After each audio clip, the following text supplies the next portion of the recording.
मर्द की कमाई पर सबसे ज़्यादा हक किसका होता है?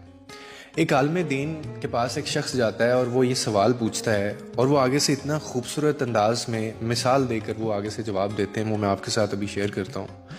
वो आगे से कहते हैं कि अगर एक मर्द के पास अपने घर वालों को खिलाने के लिए सिर्फ एक ही वक्त का खाना है ना, और उसके घर में उस वक्त जो है वो उसकी माँ भी भूखी है, उसका बाप भी भूखा है, उसकी बहन भी भूखी है, उसका भाई भी भूखा है और उसकी बेटी भी भूखी है और उसका बेटा भी भूखा है, ये उस घर में मौजूद हैं, लेकिन एक वक्त का खाना है, तो वो किसको खिलाए?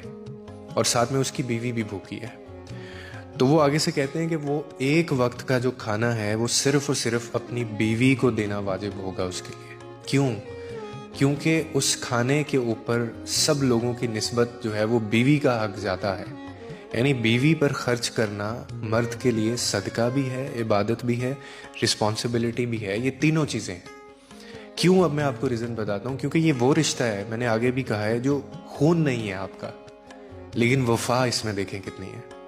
माँ बाप भाई या जो बहन होते हैं ये आपका अपना खून है, मगर बीवी वो रिश्ता है जो तुम्हारी किस्मत में लिख कर तुम्हारे नसीब से तुम्हें मिलती है, और फिर वो तुम्हारी हर थकन, हर दर्द और हर परेशानी को बांटती भी है।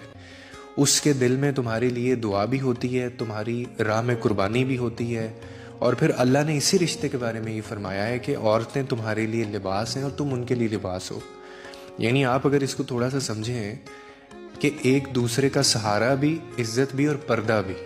इसीलिए बीवी पर खर्च करना वो महज एक फ़र्ज़ नहीं है, बल्कि वो मोहब्बत का इजहार भी है और वो सदका भी है। बाकी आपके ब्लड रिलेशंस हैं।